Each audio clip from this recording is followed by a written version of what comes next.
Periodic tables, times tables, Shakespearean fables, all staples in our education system. But wait a minute, have we been fooled? How come financial education doesn't come up when we're schooled? I don't want a nation of thinkers, I want a nation of workers. Those are the words of John D. Rockefeller, widely regarded as the richest American of all time.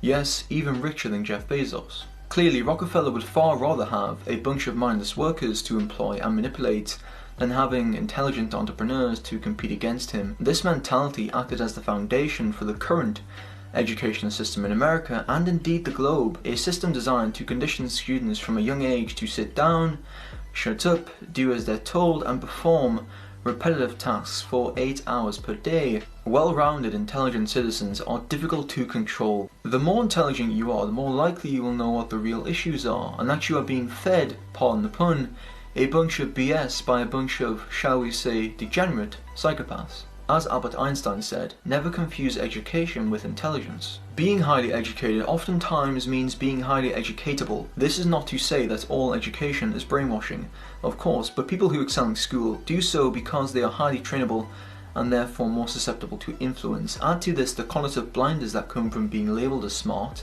i.e. believing that you are too intelligent to be fooled, and it's little wonder that academia has turned into an ideological, robotic production line. Your behaviors, you don't realize it, but you are being programmed. It was unintentional, but now you got to decide how much you're willing to give up, how much of your intellectual independence. And don't think, oh yeah, not me, I'm fucking genius, I'm at Stanford. You're probably the most likely to fucking fall for it. Because you were fucking checkboxing your whole goddamn life. No offense, guys.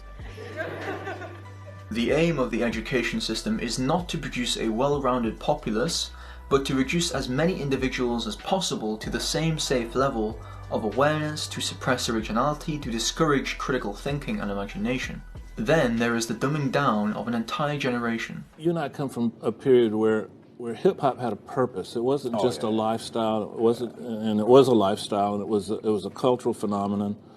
But Public Enemy, KRS, all those guys. What's the health of hip-hop now?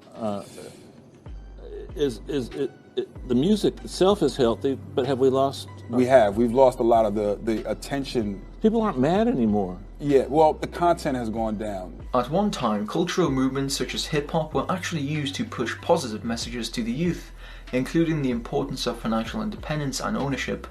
Now, not so much.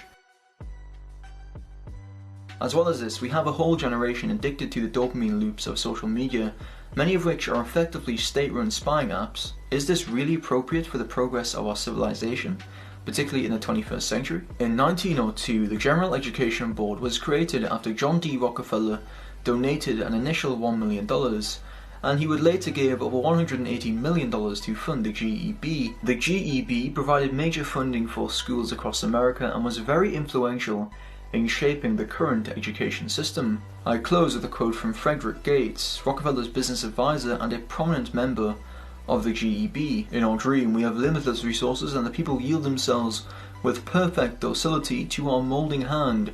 We shall not try to make these people or any of their children into philosophers or men of learning. We shall not search for embryo great artists, painters, musicians, nor lawyers, doctors, preachers, politicians, statesmen, of whom we have an ample supply. The task we set before ourselves is very simple as well as a very beautiful one, to train these people as we find them to a perfectly ideal life, just where they are.